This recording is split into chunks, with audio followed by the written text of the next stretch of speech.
Imagine Iran के राजा ने 1960s के टाइम पे ही वुमेन को वोटिंग राइट्स और लैंड रिफॉर्मेशन इंट्रोड्यूस कर लिया था, but irrespective of these measures, he was thrown away.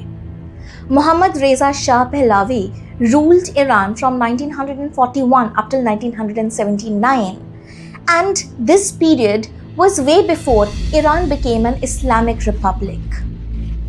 राजा काफ़ी ही इंटरेस्टिंग इंसान था. He was very attached to the concepts of westernization and modernization.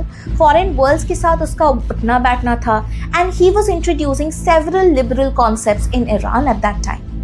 उसका सबसे primary concept was the White Revolution that was somewhere between 1963 up till 1979. White Revolution के बहुत ही interesting elements थे.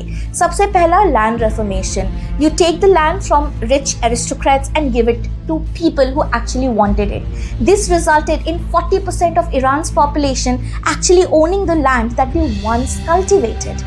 Secondly, the right to vote was given to women. बहुत सारे corps introduce किए गए. For example the literacy corps, the medical corps, whose primary job was villages या rural areas में जाके बच्चों को पढ़ाना या हेल्थ केयर फैसिलिटीज प्रोवाइड करना.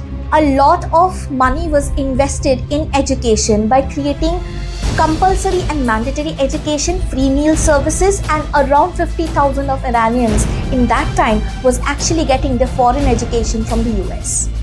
इतने सारे interesting ideas के बावजूद, how was the king actually thrown out? His liberal approaches angered the clergy, especially the one who we actually know today as Ruhollah Khomeini. 1960s में Iran was not so okay with liberal ideas, and therefore this king was thought to be an autocrat, and hence 1979 में he had to flee Iran, and that started a new generation for Iran altogether. Follow us for more content.